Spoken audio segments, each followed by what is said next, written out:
সুপ্রিয় দর্শক, বাংলাদেশ টেলিভিশনের নিয়মিত আয়োজন নিপীড়নের স্মৃতি অনুষ্ঠানে আপনাদের সবাইকে স্বাগত জানাচ্ছি। আপনাদের সঙ্গে আছি আমি সাঈদ খান। অনিক কুমার দাস ছোটবেলা থেকেই জড়িত হন ছাত্র রাজনীতির সঙ্গে। জন্মস্থান বাগেরহাট থেকে এসএসসি এবং এইচএসসি পাশের পর ভর্তি হন জগন্নাথ বিশ্ববিদ্যালয়ে। ফ্যাসিবাদ বিরোধী আন্দোলনে রেখেছেন গুরুত্বপূর্ণ ভূমিকা। ছাত্র দলের হয়ে রাজপথে হামলা মামলার মুখোমুখি হয়েছেন বহুবার। অনুষ্ঠানে আজ আমাদের অতিথি জাতীয়তাবাদী শক্তির রাজপথের এই যোদ্ধা অনিক কুমার দাস। অনিক, আপনাকে অনুষ্ঠানে স্বাগত জানাচ্ছি। দর্শক, এছাড়াও অনুষ্ঠানে অতিথি হিসেবে উপস্থিত রয়েছেন শরীফুল ইসলাম, একজন তাঁত শ্রমিক হয়েও যিনি রাজপথে নেমেছিলেন ২৪-এর উত্তাল দিনগুলোতে। সিরাজগঞ্জের এনায়েতপুর থানার ভেতরে পুলিশের গুলিতে গুরুতর আহত হন তিনি।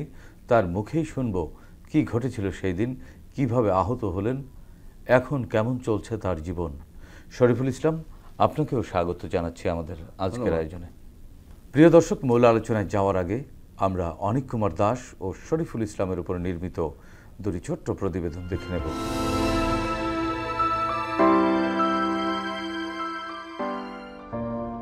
বাগেরহাট শহরের নিম্ন মধ্যবিত্ত পরিবারের সন্তান অনিক কুমার দাস। পিতার নাম স্বপন কুমার দাস আর মাতা শিখারানী দাস। পেশায় দর্জি দোকানি স্বপন কুমারের দুই ছেলের মধ্যে বড় ছেলে অনিক। ছোটবেলা থেকেই ছিলেন মেধাবী। নিজ এলাকা থেকে এসএসসি ও এইচএসসি সম্পন্ন করে 2021-2022 সেশনে মার্কেটিং বিভাগে ভর্তি হন জগন্নাথ বিশ্ববিদ্যালয়ে। এলাকায় থাকতেই ছিলেন জাতীয়তাবাদী ছাত্র দলের কর্মী। সে কারণে বিশ্ববিদ্যালয়ে ভর্তির প্রথম দিন থেকেই মিশে যান ছাত্র দলের রাজনীতির সঙ্গে। লেখাপড়ার পাশাপাশি দলীয় বিভিন্ন কর্মসূচিতে অংশ নিতে থাকেন অনেক। রাজপথের সেসব কর্মসূচিতে তার ছিল সরব উপস্থিতি। ফ্যাসিবাদী রাষ্ট্রে বিরোধী দলের মতো ঝুঁকিপূর্ণ জায়গায় নিজেকে জড়িয়ে ফেলেছেন অত্যন্ত সচেতনভাবেই। কেননা অনেক বুঝতে পারেন হাসিনা কিংবা আওয়ামী লীগ এদেশের সংখ্যালঘুদের ঢাল হিসেবে ব্যবহার করেন। প্রকৃতপক্ষে হিন্দুদের নিষ্পেষণ করে তারা। সে কারণে জাতীয়তাবাদী রাজনীতিকেই পছন্দ করতেন তিনি। জগন্নাথ বিশ্ববিদ্যালয়ে ভর্তি হওয়ার পর থেকেই তার উপর নেমে আসে আওয়ামী লীগের জুলুম নির্যাতন।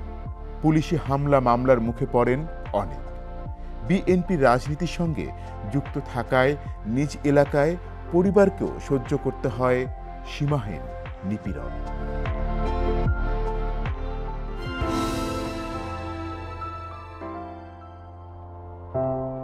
সিরাজগঞ্জের চৌহালি উপজেলার বেতিল দক্ষিণপাড়া গ্রামে প্রামাণিক বাড়ির ছেলে মোহাম্মদ শরীফুল ইসলাম। বাবা নজরুল ইসলাম ও মা রুবিয়া খাতুন। 3 ভাই 1 বোনের মধ্যে সবার ছোট তিনি। পরিবারের আর্থিক টানাপোড়েনের কারণে 8ম শ্রেণীর পর আর লেখাপড়া হয়নি শরীফুলের। তাই ছোটবেলা থেকেই কাজে নেমে পড়েন।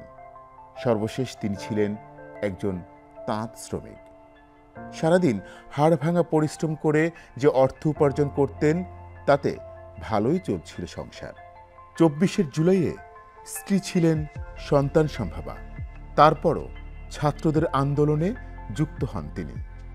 দেশ থেকে আওয়ামী অপশক্তিকে উৎখাত করতে দেশে কোটি জনতার সঙ্গে মিলেমিশে একাকার হয়ে যান তিনি। এভাবে 4 আগস্ট স্থানীয়রা এনায়েতপুর থানা ঘেরাও করলে তাতে যোগ দেন এই যুবক। উত্তেজিত জনতার তখন একটাই সংকল্প, হয় মরব না হয় মারব। পুলিশের প্রতি জনরোষের এই ছিল অবস্থা। পুলিশের সঙ্গে সংঘর্ষ হয়, হতাহত হয় বহু মানুষ। ঠিক তখনই গুলি এসে লাগে শরীফুলের একটি পায়ে। চিকিৎসকরা জানিয়েছেন শরীফুলের পায়ে এখনো 3 থেকে 400 গুলি রয়েছে। 2.5 মাস বয়সী এক কন্যা শিশুর বাবা শরীফুল জানেন না পার্টি তার আদৌ ভালো হবে কিনা। ভালো না হলে নিজে ও পরিবারকে কিভাবে চালাবেন, এই নিয়ে দুশ্চিন্তার যেন অন্ত নেই এই যুবকের। প্রতিবেদন দুটি দেখলাম, এবার শুনবো তাদের সঙ্গে ঘটে যাওয়া নিপীড়নের সেই সব ঘটনা। প্রথমে যাচ্ছে অনিক কুমার দাস আপনার কাছ থেকে। আপনি আপনার ছোট্ট জীবনে অনেক বেশি রাজনীতির সাথে জড়িত, এই ছোট্ট জীবনে অনেক বেশি রাজনীতি করতে গিয়ে অনেক বেশি ঝুঁকির মুখে পড়েছিলেন এবং আপনি সরাসরি একেবারে পুলিশের রাইফেলের গুলি আপনার পেট বিদ্ধ করে দিয়েছিল। আপনার সেই স্মৃতি, এটা স্মৃতি না নিশ্চয়ই, এটা তো সবচেয়ে অনেক অনেক বড় কষ্ট, একটি সারা জীবনে হয়তো ভুলতে পারবেন না এবং আমৃত্যুই ক্ষত বয়ে বেড়াতে হবে। আমরা সেই ঘটনাটি জানতে চাচ্ছি। আমি আমার হাই স্কুল থেকেই ছাত্রদলের সাথে বিভিন্ন অ্যাক্টিভিটির সাথে যুক্ত আছি। তো পরবর্তীতে যখন বিশ্ববিদ্যালয়, আমি জগন্নাথ বিশ্ববিদ্যালয়ে আসি, তখন বিশ্ববিদ্যালয় ছাত্রদের সাথে যুক্ত হয়ে পড়ি এবং প্রথম দিন থেকেই আমি রাজপথে জাতীয়তাবাদের যে উত্থান, যে আন্দোলন, তার সাথে যুক্ত হয়ে পড়ি। আমাদের তারেক রহমানের নির্দেশ ছিল ছাত্রদলের প্রতি যে সাধারণ শিক্ষার্থীদের প্রত্যেকটা ন্যায্য দাবিতে ছাত্রদল যেন পাশে থাকে। এই অঙ্গীকার আমার মতো প্রত্যেকটা ছাত্রদলের কর্মী বুকে লালন করে। যখন জুলাই আগস্টে স্বৈরাচারী ফ্যাসিস্ট হাসিনা এক বৈষম্যমূলক কোটা পদ্ধতির বিরুদ্ধে সাধারণ শিক্ষার্থীরা মাঠে নামে, তৎকালীন সময় আমার বিশ্ববিদ্যালয়ের নেতা ছাত্রদল, আমার বড় ভাই কাজীউদ্দিন বাসেদ ভাই আমাকে বলে যে তুমি তোমার ছাত্রদলের যারা সহযোদ্ধা আছে তাদের একত্র করে সাধারণ শিক্ষার্থীদের সাথে আন্দোলনে নামো, যেন ছাত্রলীগের সন্ত্রাসীরা কোনোভাবে আন্দোলন বানচাল না করতে পারে বা কোনো নষ্ট না করতে পারে। তো তার পরিপ্রেক্ষিতে কোটা আন্দোলন একদম প্রথম থেকেই আমি আমার ছাত্রদলের 5 জুলাই থেকে, হ্যাঁ একদম 5 জুলাই থেকে জগন্নাথ বিশ্ববিদ্যালয় আমাদের যে লাইব্রেরি ছিল সেখান থেকে আমরা আন্দোলন বের করি এবং সেখান থেকে আমার আন্দোলন শুরু হয়। পরবর্তীতে 11 জুলাই আমাদের তথাকথিত যে সমন্বয়করা ছিল জগন্নাথ বিশ্ববিদ্যালয়ে, তারা ছাত্রলীগের বিভিন্ন ভয়ে বা প্রশাসনের সাথে আঘাত করে তা পদত্যাগ করে। সেদিন আমাদের বিশ্ববিদ্যালয়ের প্রশাসন আমাদের গেট লক করে দিয়ে দেয় ভিতরে। তখন আমি আমার ছাত্রদলের সহযোদ্ধাদের সাথে নিয়ে নেতৃত্ব দিয়ে আমাদের বিশ্ববিদ্যালয়ের গেট ভেঙে ফেলি, সেখান থেকে বেরিয়ে আসি এবং পরবর্তীতে শাঁখারীবাজার, তাঁতিবাজার এবং শাহবাগ হাইকোর্টের সামনে আমরা 4টা পুলিশের ব্যারিকেড ভেঙে আমরা শাহবাগে আসি। ওই দিন হচ্ছে ঢাকা বিশ্ববিদ্যালয় হল ছাত্রলীগ আটকে দেয় এবং আমরা যখন শাহবাগ আসি, আমরা শাহবাগ সেদিন উত্তাল করি। কত তারিখের ঘটনা? 11 জুলাই। আমরা জগন্নাথ বিশ্ববিদ্যালয় ওই দিন হচ্ছে এসে শাহবাগ উত্তাল করি এবং ঢাকা বিশ্ববিদ্যালয়ের যে ছাত্রদের নিয়ে আমরা শাহবাগে একটা স্বৈরাচারী হাসিনার বিরুদ্ধে যে কোটা আন্দোলন, সেটার একটা বিশাল বড় অবদান রাখি জগন্নাথ বিশ্ববিদ্যালয় সেদিন। তার পরবর্তীতে 14 জুলাই, যেদিন আমাদের রাষ্ট্রপতি বরাবর একটা স্মারকলিপি প্রদানের দিন ছিল, সেই দিনও আমাদের পুলিশ নানান জায়গায় ব্যারিকেড দেয়। আমাদের হাইকোর্টের ওখানে পুলিশ ব্যারিকেড দেয়, সেই ব্যারিকেড আমি সামনে থেকে নিজের নেতৃত্বে ভাঙি। পরবর্তীতে 0 পয়েন্টে একটা পুলিশের লোহার ব্যারিকেড ছিল, সেই ব্যারিকেড আমরা ভেঙে আমরা গুলিস্তান পাতলা মার্কেটে অবস্থান করি, যে সামনে আমাদের রাষ্ট্রপতি ভবন 500 মিটারের ভিতর ছিল। হ্যাঁ, তো আমরা রাষ্ট্রপতির প্রতি সম্মান জানিয়ে আমরা সামনে যাই না, আমরা পাতলা মার্কেট ওখানেই অবস্থান গ্রহণ করি। পরবর্তীতে 15 জুলাই, সেই দিন ছাত্রলীগের সন্ত্রাসীরা বিভিন্ন মানে মোহাম্মদপুর বা বিভিন্ন জায়গা থেকে টোকাই শ্রেণী ভাড়া করে সাধারণ শিক্ষার্থীদের উপর আমাদের যারা ঢাকা বিশ্ববিদ্যালয়, জগন্নাথ বিশ্ববিদ্যালয় সহ যে ইডেন কলেজ, মানে প্রত্যেকটা যে কলেজে ঢাকায় অবস্থান করা তার শিক্ষার্থীদের উপর একটা হামলা করে, নৃশংস হামলা। এবং সেই নৃশংস হামলায় আমার হচ্ছে এখান থেকে হচ্ছে রামদার একটা কোপ লাগে, ওদের কাছে চাপাতি ছিল দিনের বেলাটা। হ্যাঁ, মোহাম্মদপুরে না, এটা হচ্ছে ঢাকা বিশ্ববিদ্যালয়, ওখান থেকে লোক আনে, মানে আমরা দেখি যে বাস ভর্তি করে লোক আনে। আচ্ছা, ওরা কি ওই একেবারে রামদাও সহ? হ্যাঁ, দেখেছে রামদাও ছিল। হ্যাঁ, জগন্নাথ বিশ্ববিদ্যালয় থেকে আমরা আন্দোলন মানে মিছিল নিয়ে টিএসসি আসি, সেখানে আমাদের অবস্থান নিই। তখন ওখান থেকে আমাদের উপর আক্রমণ করায়, অথচ তাদের একটা স্টাম্প ছিল, দেশি অস্ত্র ছিল, ঠিক আছে। এইভাবে হচ্ছে ঢিল পাকড়া পাথর এগুলা পাক্কা মানে। পরবর্তীতে আমরা আহত হই। আমরা দিনের বেলা সাধারণ শিক্ষার্থীর ব্যানার আসি এবং রাতের বেলা আমরা ছাত্র দলের ব্যানারে অমর একুশ হলে অবস্থান করি এবং ওই দিন হল থেকে ছাত্রলীগের সন্ত্রাসীদের বিতাড়িত করি সাধারণ শিক্ষার্থীর সাথে মিশে।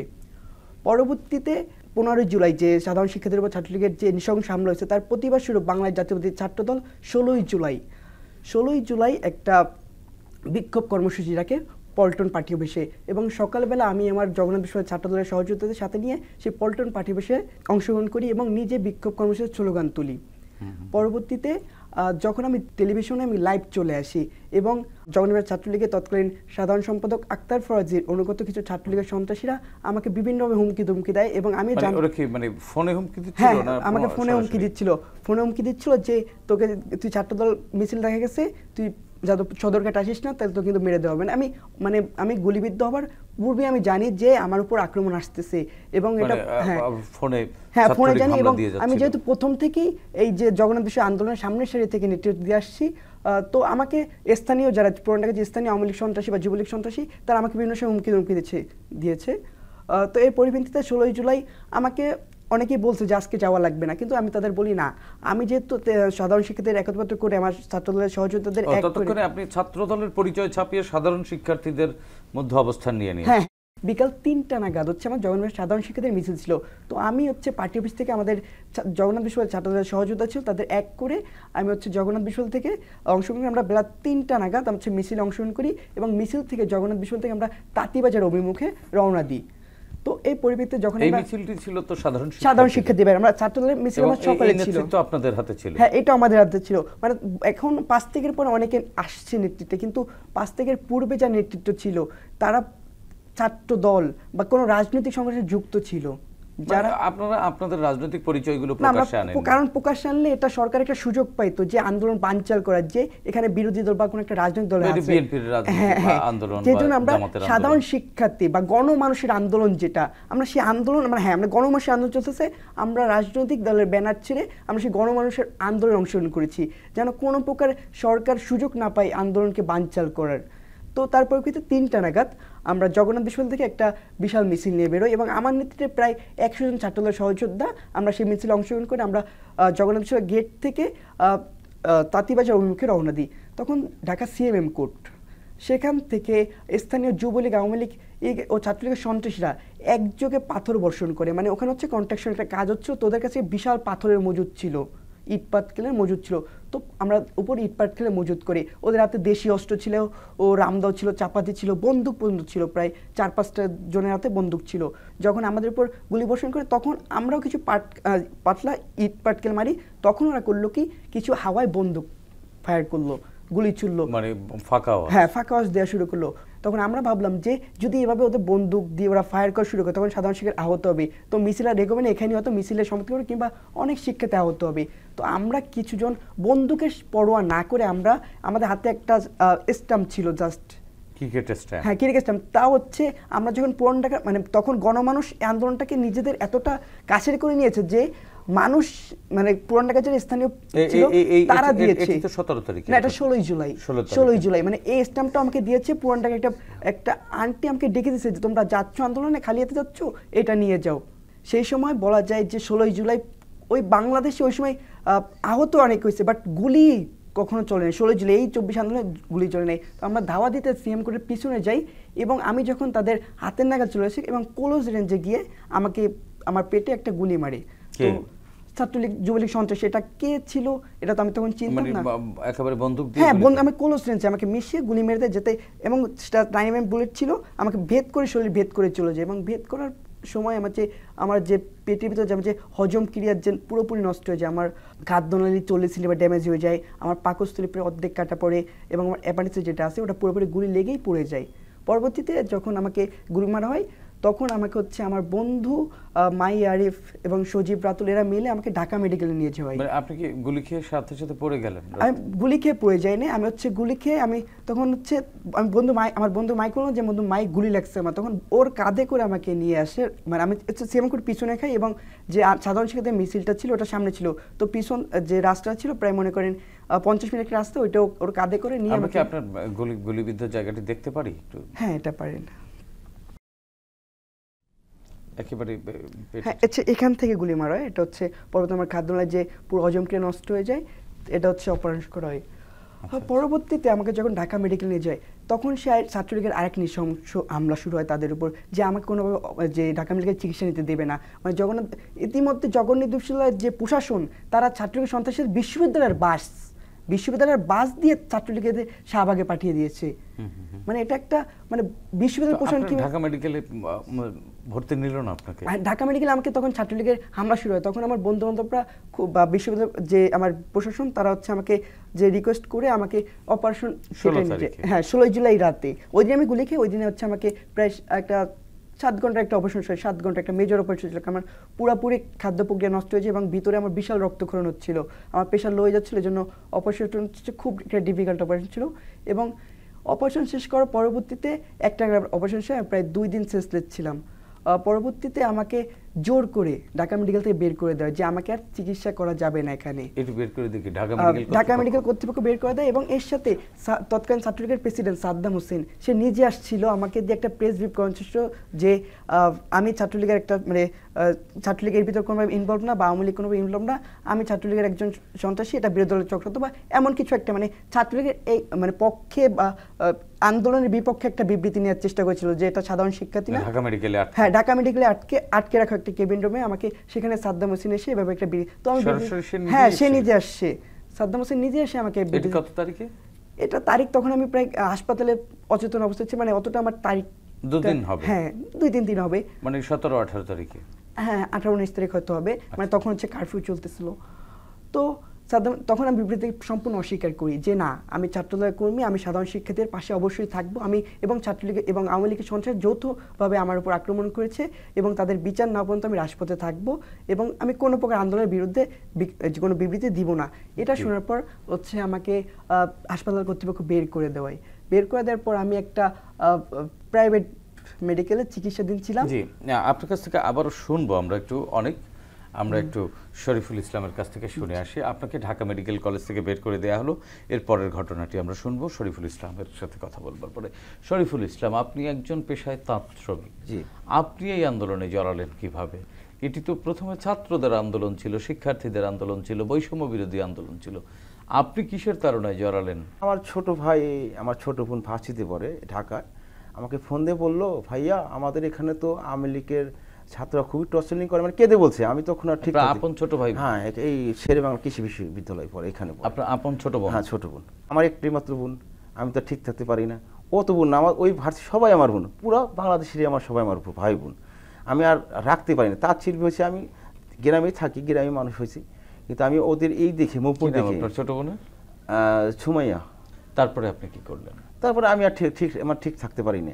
আমি ওই ছাত্রদের ভাইদের সাথে, ছোট ভাইদের সাথে আমি রাস্তায় অবরোধ করলাম শেখ হাসিনার বিরুদ্ধে। পুলিশ আমাদের অ্যাটাকিং করে মারধর করে ওখানে আমাদের মানে ছিন্ন বিচ্ছিন্ন করে দেয়। তো ওইভাবে করতে করতে করতে আমরা আমাদের 6-7টা গ্রাম। কত তারিখের ঘটনা? ওটা আপনি হলো 25 জুলাই হবে। তো ওই দিক দিয়ে শুরু আমাদের ভাই বেদের মানে টোটাল ছাত্র, গ্রামে ছোট ভাই সবাই আমরা রাজপথে নেমে যাই। কিন্তু নেমে গেলেও তারা আমাদের দমন করার জন্য এই ফায়ার গ্যাস মারে, ওটা মারে, লাঠি নিয়ে আসে, বাঁশ নিয়ে আসে, মানে এভাবে চলতে থাকে 4-5 দিন। চলতে আমরা মনে করেন যে অ্যাকশন দিকে চলে যাই, ওই বাঁচবো না মরবো, দেশের জন্যই। আপনার অ্যাকশনে চলে গেলেন কি? আপনার কি নিয়ে অ্যাকশনে গেলেন? আমি গেলাম 4 আগস্ট, আমার 2টা ভাইকে মারা হয়েছে আমার সামনে, আমি ওইটা দেখতে পারিনি। ঠিক আছে, এইখান থেকে হাফেজ, সে আমাদের গ্রামে মসজিদে একটা ইমামতি করে, সে হাফেজ লেখা মানে ইমামতি, সে মানে ইমামতির পাশাপাশি সে মানে মানে পড়াশোনা করে। তো ওই ছেলে এত নম্রবোধ, তাকে মারছে। আমি এটা বিশ্বাস করতে যে সিয়াব নেই, মানে 2টাই ছাত্র, যে ওদের এইখান থেকে বের দিচ্ছে ওই চোখের সামনে। হ্যাঁ, আমি ওইটা দেখে আর আমি সহ্য করতে পারি না। ওখানে মানে আমি কি করবো, মানে আমি নিজেকে কন্ট্রোল করতে পারিনি। পরে আমরা সবাই মানে যা যে পারি লাঠি, আমাদের তো অস্ত্র নেই, আমরা হাতে আমাদের অস্ত্র, ওইটা দিয়ে আমরা মনে অ্যাকশন নেমে যাই, ওই বাঁচবো নাহলে মরবো। আমার ভাইদের কেন তারা মারলো, কী জন্য মারলো? ওরা তো বলতে পারতো যে তোমরা এখানে চলে যাও। ডাইরেক্ট ওরা ওখানে গেছে, ওইখান থেকে ওরা কথা না বলার আগে ওখানে শ্যুট করে দিছে। এরপরে পুলিশ যে মারতে বহু ভাই, আমার আগে বহু ভাই মানে কাছে আহত হয়েছে, নিহত হয়েছে, কি মানে ওই সিনগুলো আমি আর থাকতে পারিনি। পরে আমি তো যেতে থানার ভিতর চলে গেছি। যাওয়ার পরেই আমি যে মিছিল নিয়ে থানার ভিতরে, হ্যাঁ একদম থানার ভিতরে চলে গেছি। থানার ভিতরে ওদের সামনে এক হয়ে গেছে, মারতে মানে ওইখানে আমার যে মরার যে একটা চিন্তা, ওইটা চিন্তা পাচ্ছি। মানে কতজন সহ গেলেন ওখানে? আমরা গেছি 20-30 জন থানার ভিতরে। অলরেডি থানার ভিতরে মানে ভেঙে আমরা ঢুকে গেছি থানার ভিতরে। ওরা আমাদের কাছে মাপ চেয়ে দিছে যে আমরা এগুলো করবো না, আমার ভুল ছিলাম না, আমাকে স্বৈরাচারের কোনো ভুল আমরা এটা মানবো না, তোরা দেশের শত্রু, তোরা বারবার বলছি তোরা সিলিন্ডার করো, তোরা কেরোসিন করো, তোরা আমরা যে সিলিন্ডার করে আবার অমনি আবার গুলি করে, মানে বুঝি না, মানে ওর কিছু এই সিলিন্ডার করে এই গুলি করে। এভাবে করতে করতেই আমাকে মানে আমি যে গেলাম, আমার মানে পুলিশ আমাকে ডাইরেক্ট মানে আমার এই পায়ে মানে এই 5-7 ফাঁক থেকে আমাকে রাবার বুলেট মারলো। আমার এখানে এখনো 4-500 গুলি আছে এখানে, আমার পা এটা পুরো অচল। তো ওখানে গুলি মারা বলতেছে তোকে আমি ধানের ভিক্ষা দিলাম, তুই এখন বাড়া, না হলে তোকে আমি মানে ডাইরেক্ট এখনই শেষ করে দেবো। পরে যাই আল্লাহ তাকে হেদায়েত দিছিল, আমাকে ওই 1 মিনিট সময় দিয়েছিল। 1 মিনিট সময় দেওয়ার পরে আমি ওখানে বেরিয়ে মানে 2 হাত 4 পাও হেঁটে যা আমি আর অজ্ঞান আর দেখতে পাই, মানে আমার জ্ঞান ছিল না। জ্ঞান ছিল আমার ছাত্র ভাই বাদারা আমাকে ওখানে আমাদের নাম করা ইনাদপুর খাজা হসপিটাল আছে, ওইখানে আমাকে নিয়ে গেল। ওইখানে খাজার ছাত্র আমাকে যথেষ্ট হেল্প করছে, আমাদের দেখে তার চোখের পানি ধরে রাখতে পারে নাই, এমন একটা শিশু চলে গেছিলো যে আমি তো আমার তো জ্ঞান নাই। আমাকে ইংলিশ টিউশন দিয়ে বললো যে ভাইয়া আপনি বাসায় চলে যান। বাসায় যাওয়ার পরে আমি আর এই ব্যথায় আমি আর মানে আমি বাড়িতে আম্মু আমাকে বলে যে আমাকে বিষের ওষুধ না তোর মেরে ফেল, আমি এই ব্যথা সহ্য করছি না, এত ব্যথা। আমি 3টা মাস আমি ঘুমাইতে পারি না, খাইতে পারি নাই, রাত দিন আমার 24 ঘন্টা মানে সমান গেছে ব্যথা, সব সময় ব্যথা অনুদ্ধ, মানে আমার রগটা একদম ছিঁড়ে গেছে যেখানে মারছে, আমার নার্ভের সমস্যাটা হয়ে গেছে, আমার এই পায়ে সেন্সার নাই। হসপিটালে ভর্তি হন? হসপিটালে ভর্তি হয়েছি খুবই কষ্টে। আমি প্রথমে বেসরকারি যেগুলো হসপিটাল ছিল সেগুলোতে আমরা হাতে পাই। এটা তো 4 তারিখের 4 আগস্টের রাত্রে আমি তো গুলি খেয়েছি 2টার দিকে, 2:30টার দিকে, রাত 2টার দিকে। 2টার দিকে আমাকে ওই হসপিটাল থেকে একটা ইঞ্জেকশন দিয়ে আমাকে করে মানে পাইতে পাঠাইতে বাসায় চলে, এখানে নিরাপদ নাই, জানেন আপনি নিরাপদ নাই। আপনাকে মানে এরপরে হসপিটাল আর ভর্তি নেয়নি? না না, ওইখানে আমাকে আর পরে দ্বিতীয়বার আমার যেগুলো ভার্সিটি মানে বেসরকারি এইগুলো আছে, হসপিটালগুলো আছে, মেডিকেলগুলো আছে, তাদের তো আমি হাত পা পর্যন্ত ধরছে, আমার আব্বু ধরছে, আমার মায় ধরছে, আমার মামাই ধরছে, তাদের মানে তাদের মনটা গলে নেই। আচ্ছা আচ্ছা, মানে আমরা এখান থেকে কয় যে এখান থেকে এদের নিয়ে যান, নাহলে আমাদের আওয়ামী লীগের লোকজন এসে আমাদের হসপিটাল পুড়ে দেবে। তো আমি ওই মুহূর্তে আমি কোথায় যাব? আমি সেই মানে আল্লাহকে বলি আল্লাহ তুমি আমাকে দুনিয়া থেকে নিয়ে যাও, আমি এই ব্যথার সহ্য করে পারছি না। তো করতে করতে যাই আমাদের খাজা হসপিটাল, তাদের মন গুললো যে আপনি ওইখানে দেখেন, ট্রাই করেন, দেখেন ওইখানে যান। আমাদের সরকার যেখানে মুন্সিপালি মেডিকেল আছে সদরে, সেটাও মানে ডাক্তার সব মানে ওখানে কোনো রোগী ভর্তি করতেছে না, সব কিছু হব। তা আমাকে বেসরকারি খাজা হসপিটালে গেলাম, ওইখানে আমাকে রাত 7টার দিকে 8টার দিকে আমাকে ভর্তি করা হলো। ভর্তি করার পরে আল্লাহ যাই আমাকে হেদায়েত করছে, ভর্তি করার পরে আমাকে ওইখানে নিয়ে আমার কিছুটা মানে আমাকে ওই পায়ে আমার মানে অবশ্যটা করে নাই, মানে ওইখানে বেলের দিকে কেটে কেটে আমার খালি যে গুলিগুলি বের করছে, আমি নিজে কন্ট্রোল করতে পারছি যে আল্লাহ আমাকে দুনিয়া তুমি নিয়ে যাও। তো ওইখানে যাক 2-3 দিন থাকার পরে আমি ওইখানে থাকার পরে আমাকে ওইখান থেকে 4 দিন পরে রিলিজ দিয়ে দিল। মানে রুগীর খুব চাপ ওইখানে, আমাকে যে এখানে ভাইয়া সব রুগী কি গুলিবিদ্ধ? সব গুলিবিদ্ধ। তো রুগীর খুব চাপ, আপনি এখান থেকে এখন রিলিজ নিয়ে অন্য জায়গায় ট্রাই করেন। তো ওইখানে যাওয়ার পরে আমি ঢাকায় আসলাম 5 আগস্টের পরে, শেখ হাসিনা পালিয়ে যাওয়ার পরে আসলাম। আসার পরে আমাকে এই নিটোর পং হসপিটাল, সরওয়ার্দী, সিএমএস, নিউরোসায়েন্স আমাকে ভর্তি করে নাই। ওই টাইমে আমি মানে খুব কান্দাকাটি করছি, আমি মানে পায়ে হাত জোর বন্ধ ধরছে যে ভাই আমাকে ভর্তি নেন, আমাকে একটু এই ব্যথার থেকে আমাকে বাঁচান, আমি ব্যথায় আর সহ্য করতে পারছি না। তারপরে ভর্তি হলেন? তারপরে আমি ওইখানে মানে ওই ভর্তি তার হয়তো আবার গ্রামে চলে গেলাম। গ্রামে চলে যায় মানে গান্ধে ওই আপনি বেসরকারি যেগুলো আছে ওই ওষুধ খাই, ট্রিটমেন্ট করি, কিন্তু আমাকে ভর্তি মানে ভর্তি নেয় না, কি জন্য নেন আমি একটু বুঝতে পারলাম না। তারপরে সর্বশেষ ভর্তি হলেন কিভাবে? সর্বশেষ আমার একটা ভাই আছে, আমাকে এই ঢাকায় থাকে, জব করে। আমাকে একদিন আমি মানে হাঁটতে পারি না, আমাকে দেখে মানে আমাকে বললো যে ভাইয়া আপনি পঙ্গুতে যান। বললাম তো ওখানে ভাই আমি একবার গেছিলাম, ট্রাই করছি, আমাকে ভর্তি তারা নেয় নাই। এবার যান আমি বইলা দেবো না। তো এখানে আসে তারপর আমাকে নেয় না। পরে আমার এক ভাই আছে শাহাদপুর বাড়ি, রিয়াদ নবীন তার নাম, যথেষ্ট আমাকে সে হেল্প করছে। মানে সে এখন ওখানে বৈষম্য ছাত্রের একটা সে আমাদের কাজ করে পঙ্গুতে, তাকে দায়িত্ব দিছে, মানে সাজিদ ভাই নাহিদ ভাইয়া। তার হাত পায়ে ধরলাম, সে বললো যে তাহলে স্যার ওকে ভর্তি করেন। ভর্তি করার পরে আমি এখানে পড়াই 3 থেকে 7 দিন, এখন আমি এখানে ভর্তি আছি পঙ্গুতে। সবগুলো গুলি কি বের করা হয়েছে? না না, সম্ভব না। আমাকে বলতেছে এইগুলি বের করা যাবে না, কিছুই হবে না। কিন্তু বহু ডাক্তার বলে যে এটা যদি থাকে একসময় ইনফেকশন করতে হয়, ক্যান্সার হতে পারে, মানে মনে একটা ভয় থাকে। তো কিছুই করার নাই। পরিবারে কারা কারা আছে? আমার পরিবারে 3 ভাই 1 বোন আর বাপ মা আছে বয়স্ক। আপনার নিজে? আমি কি একটা বলি, আমি যেদিন মানে বাসায় থেকে যে গুলি খাইলো, আমি যদি বাসায় থেকে বের হবো, আমাকে আম্মা আব্বু খালা আমাকে বের হতে দেবে না। ফোন দিয়ে আমার খালা বলতেছে যে তুই যাস না। বললাম না, আমার যেহেতু আমার যে শ্যামকে মারছে, মানে এটা মানে বললাম যে আমি আর থাক, তুই বাসায়। আমি বললাম না, আমি আর থাক, আমি জান দিয়ে দেবো, কিন্তু ওকে আমি মেরেই ছাড়বো। এই সরকারকে আমরা এই দেশ থেকে উৎখাত করেই ছাড়বো। হয় মরবো নাহলে বাঁচবো।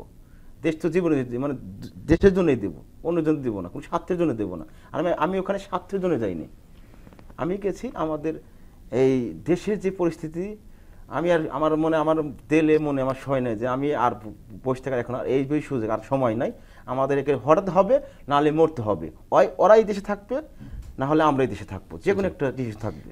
শরীফুল ইসলাম, আপনার কাছ থেকে শুনবো আবারও আমরা একটু অনিক দাসের কাছ থেকে শুনে এসি। অনিক কুমার দাস, ঢাকা মেডিকেল থেকে আপনি অন্য হাসপাতালে চলে গেলেন, আমাকে বের করে দেওয়া হয়, বের করে দেওয়া হলো, অন্য হাসপাতালে চলে গেলেন, প্রাইভেট হাসপাতালে।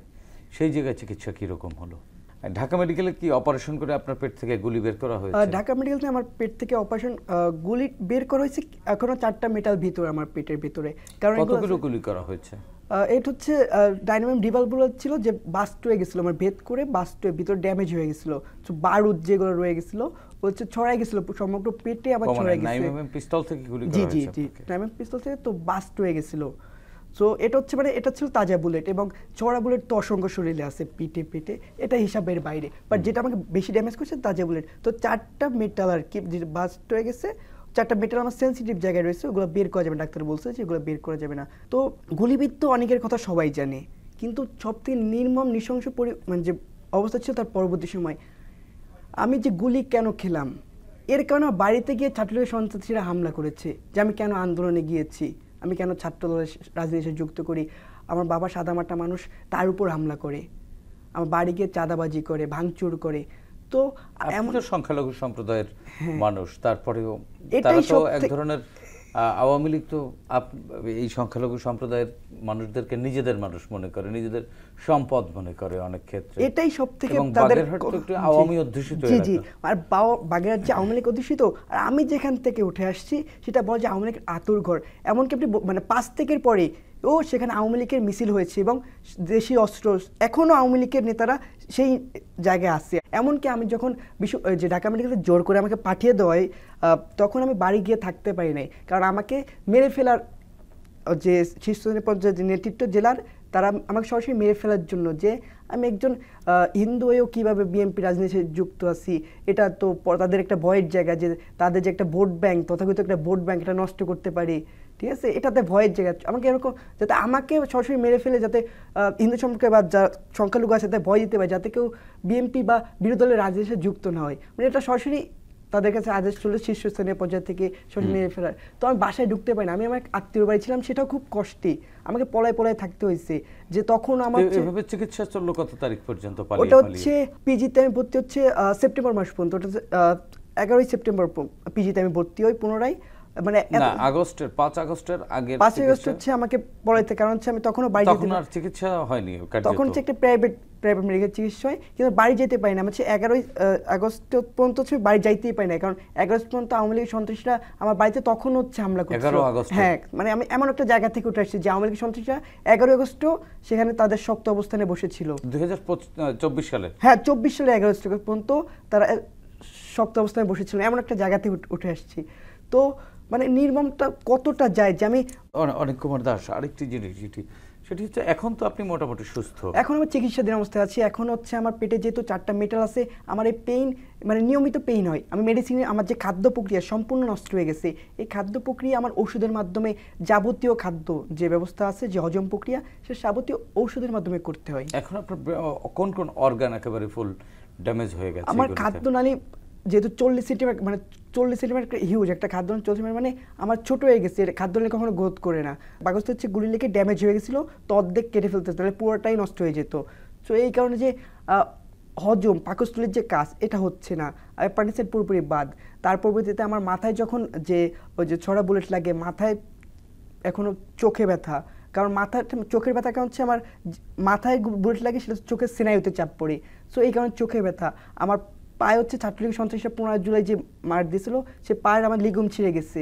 হাসিনা যাওয়ার আগে আমাকে তার যে স্মৃতি রেখে গেছে আমার শরীরে, মানে আমার চুলের থেকে শুরু করে পান নখ পর্যন্ত প্রত্যেকটা জায়গায় সরেছে হাসিনার যে সন্ত্রাসীদের যে আক্রমণ, তার প্রমাণ আছে।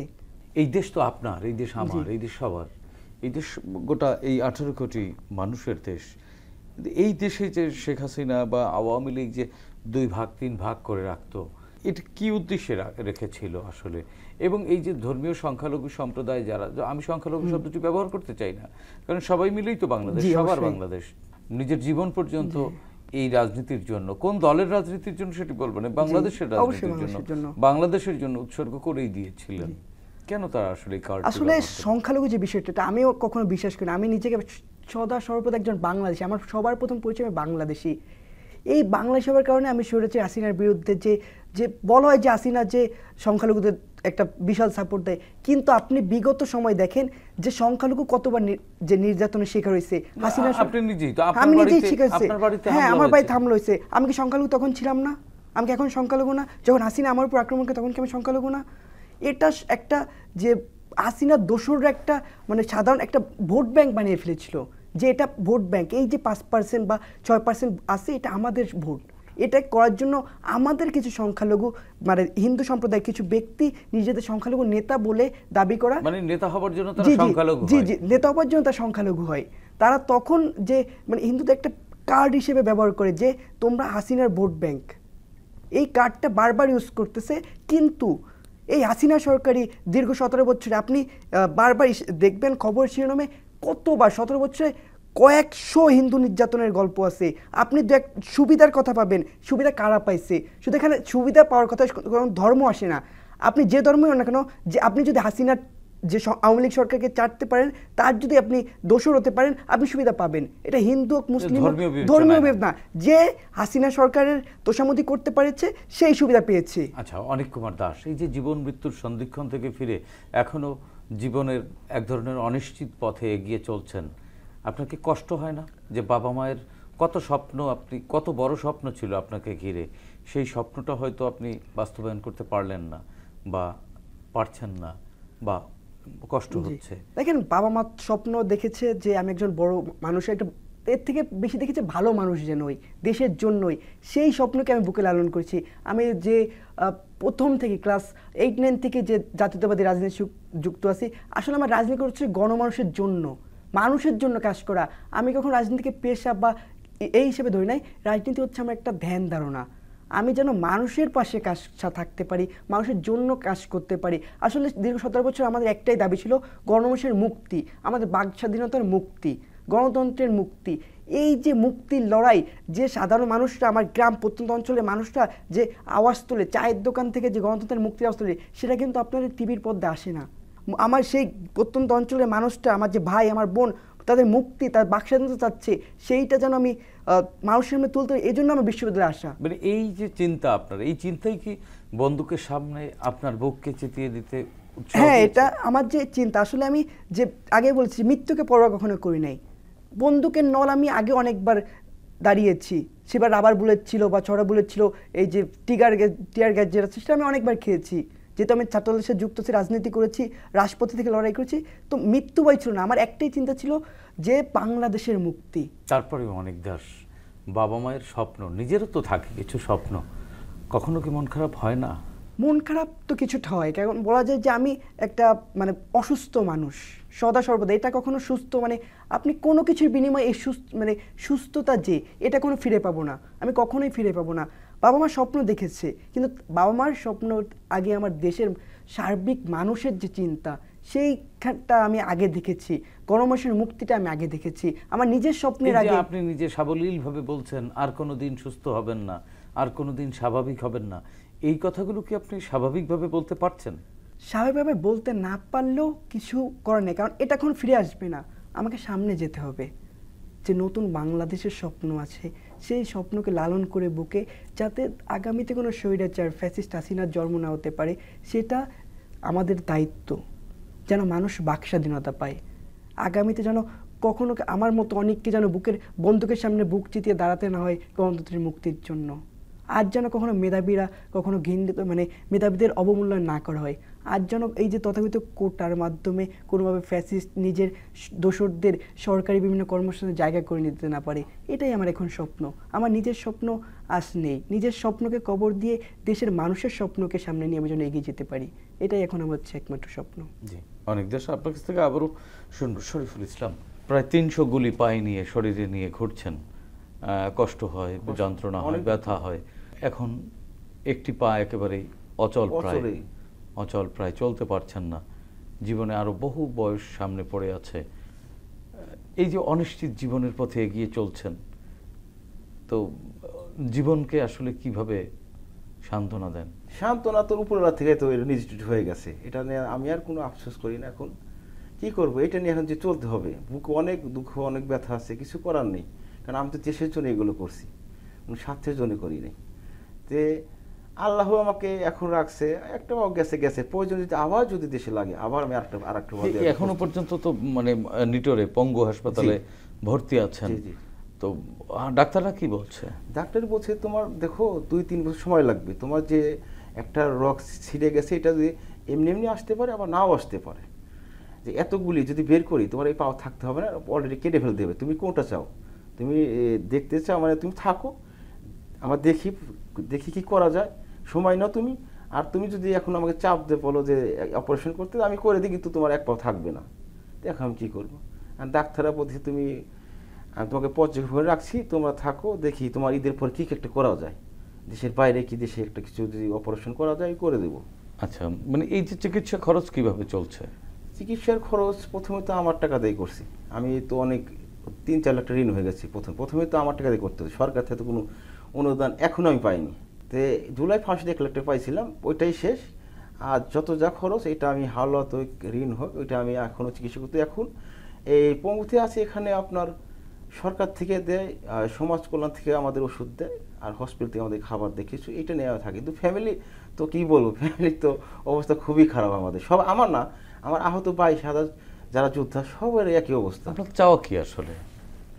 আমার চাওয়া কি চাওয়া, সবাই কি চায়, আমাদের চাওয়া আমাদের একটা মানে পুনর্বাসন, আমাদের জন্য একটা পুনর্বাসন করার জন্য, অথবা চাকরি যে কোনো একটা আমাদের করে দিলে গেলেই আমরা যেন কিছু করতে খেয়ে পারতে, হ্যাঁ হাত তা পাততে হয়। বিয়ে করেছেন? হ্যাঁ বিয়ে করেছি, আমার একটি মেয়ে হয়েছে, তাও 2 মাস হলো।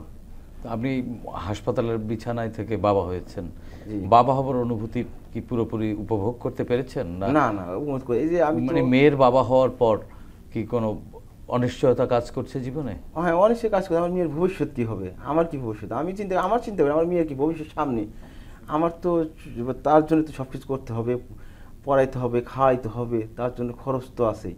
এটা তো আমাদের এখন সামর্থ্য নয় আমার কাছে বর্তমানে, আমার তো কোনো চাকরিও নেই, কিছু নেই, সব কিছু আমার চলে গেছে। তো এখন আমি কি করব, এখন ফ্যামিলির থেকে আমার অতটা আমার গুরুত্ব দেয় না। আর আমার মেয়ে হয়েছে, আমি 3-4 মাস হওয়ার পর তো আমি মেয়ের কাছে থাকতে মানে কোলে নিতে পারি না, ওই মোবাইলে দেখি আর ওইটা দেখে আমি মানে কী করি, চোখে পানি ভরে, রাতে ঘুম আসে না, যে কবে আমার মেয়েকে আমি কোলে নিতে পারবো।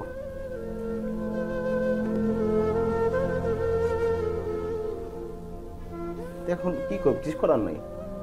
এখন ডাক্তাররা বলছে তুমি থাকো, তুমি ওখানে গেলে তো তোমার গ্রামে চিকিৎসা নাই, আর তোমার তো টাকাও নেই, তুমি ওখানে ঠিক এখানে থাকো, দেখো কি করা যায়, উপরাল্লাহ দেখো উপরাল্লাহ তোমার কি করে। মেয়েকে দেখে তো শরীরের ব্যথা কিছুটা কমে? হ্যাঁ কমে, মানে খুবই কমে, ভাবা খুবই কমে। আমার দেখলে আমি সব দুঃখ কষ্ট ব্যথা সবই ভুলে যাই যদি দেখি আমাকে। আমি সন্ধ্যার দিকে আমাকে ফোন দেয়, ওই 1-2 মিনিট কথা বলে মানে দেখে পরে যে যদি কোল নিতে পারতাম, একটু আদর করতে পারতাম, কিন্তু উপরাল তো সেটা আমাকে থইনি এখনো। কবে বাড়ি যাবেন, কবে? এটা আমি বলতে পারি না, আমার কোনো নির্দিষ্ট কোনো টাইম নেই যে কবে যাব। অনুষ্ঠানের শেষ দিকে অনিক কুমার দাস, আপনার চিকিৎসা কিভাবে চলছে? বলা হয় যে বর্তমান যে সরকার আছে, অন্তর্বর্তীকালীন সরকার, যে আন্দোলনে যারা আহত নিহত তাদের বিভিন্নভাবে সহযোগিতা করছে, কিন্তু এমন কোনো সহযোগিতা আমি পাই নাই। আমি এটা জানি না যে কেন পাই নাই, আমি একটা রাজনৈতিক দলের তাই পাই নাই নাকি অন্য কোনো কারণে পাই নাই, এটা আমার জানা নেই। আমার যখন আমি 5 আগস্টের পূর্ববর্তী সময় আমার যে চিকিৎসা হলো সেটা হচ্ছে আমি যদি বিশ্ববিদ্যালয়ে আমার ডিপার্টমেন্ট বা বিশ্ববিদ্যালয় কর্তৃপক্ষ এবং আমার বন্ধুবান্ধব, আমার ফ্যামিলি, বড় ভাইরা দেখেছি। 5 আগস্ট পরবর্তী যেটা আছে সেটা হচ্ছে আমার দল, আমার সংগঠন বাংলাদেশ জাতীয়তাবাদী ছাত্র দল, এটা হচ্ছে আমার খরচ বহন করেছে। পরবর্তীতে ঢাকা পিজি হসপিটাল আছে, সেখানে আসার পর ডক্টর বাংলাদেশ ড্যাপ করতে গিয়ে আমাকে ওখানে ভর্তি করা হয় এবং পিজিতে আমার চিকিৎসাধীন অবস্থায় আমি ছিলাম। তখনও আমার যে সংগঠন এবং দেশনায়ক তারেক রহমানের নির্দেশে বাংলাদেশ জাতীয়তাবাদী দল আমার সম্পূর্ণ যে খরচ আছে সেটা বহন করছে, আমার চিকিৎসা থেকে সামগ্রিক কাজ। জুলাই ফাউন্ডেশন থেকেও কিছু পাননি? না, আমি কোথাও থেকে কিছু পাই নাই, কারণ আমি ওইসব মানে আপনার সাথে যে অন্যায় হয়েছে সেই অন্যায়ের বিচার তো চান আপনি নিশ্চয়? শুধু আমার সাথে নয়, দেশের মানুষের সাথে দীর্ঘ 17 বছর ধরে অন্যায় হয়েছে, যে অবিচার হয়েছে আমি অবশ্যই তার বিচার চাই। আমি চাই ফ্যাসিস্ট হাসিনার অবশ্যই বিচার হোক। জি, শরীফুল ইসলাম, আপনিও আপনার সাথে এই যে আপনার এক পা হারিয়ে অনিশ্চিত জীবনের পথে এক পায়ে খুঁড়িয়ে খুঁড়িয়ে এগোচ্ছেন, নিজের একটা সন্তান হলো এই আহত অবস্থায় হসপিটালের বিছানায় বসে আপনি বাবা হলেন, নিজের সন্তানকে কোলে নিতে পারছেন না, আপনার এই যে করুণ জীবন যাদের কারণে, তাদের কেমন বিচার হওয়া উচিত? ওদের তো ফাঁসি একবার না 2-3 বার হওয়া উচিত। শরীফুল ইসলাম, আপনাকে ধন্যবাদ। অনিক কুমার দাস, আপনাকেও ধন্যবাদ। প্রিয় দর্শক, অনিক কুমার দাস ছোটবেলা থেকেই লালন করেন জাতীয়তাবাদী আদর্শ, জড়িয়েছেন ছাত্র রাজনীতির সঙ্গে। এটি তার সাংবিধানিক অধিকার, কিন্তু হাসিনার ফ্যাসিবাদী রাষ্ট্রে সেই অধিকার তো ক্ষুণ্ণ হয়েছেই, মুখোমুখি হয়েছেন নির্মম নিপীড়নেরও। হাসিনার এই নিপীড়নের সর্বশেষ ট্রায়াল চলে 24-এর বৈষম্য বিরোধী আন্দোলন চলাকালে। এক পর্যায়ে নিপীড়ন রুখে দিতে রাজপথে নেমে আসে সর্বস্তরের সাধারণ মানুষ। শরীফুল ইসলাম তাদের মধ্যে একজন তাঁত শ্রমিক হয়ে অধিকার সচেতন শরীফুল রাজপথে নামেন হাসিনা পতন আন্দোলনে। দেশ যখন বিজয়ের দ্বারপ্রান্তে, ঠিক তখনই সিরাজগঞ্জে পুলিশের গুলিতে আহত হন তিনি। দর্শক, এমন অসংখ্য অনিক দাস ও শরীফুলের রক্তের বিনিময়ে আমরা পেয়েছি 24-এর নতুন বাংলাদেশ। আমাদের প্রত্যাশা, নতুন বাংলাদেশে শহীদের ত্যাগের মূল্যায়ন হবে, আহতরা পাবে সুচিকিৎসা, আর তাদের পরিবারগুলো খুঁজে পাবে সান্ত্বনা। রাষ্ট্র সরকার তাদের পাশে থাকবে সব সময়, সর্বাত্মকভাবে। দর্শক, এই অনুষ্ঠানে চাইলে আপনিও যোগ দিতে পারেন। আমাদের ইমেল nipironersmriti.btv@gmail.com-এ পাঠাতে পারেন আপনার সঙ্গে ঘটে যাওয়া যে কোনো নিপীড়নের ঘটনা। আগামীতে বাংলাদেশ টেলিভিশনের মাধ্যমে আমরা সেগুলো তুলে ধরব। সে পর্যন্ত সবাই ভালো থাকুন, সুস্থ থাকুন, বাংলাদেশ টেলিভিশনের সঙ্গেই থাকুন। খোদা হাফেজ।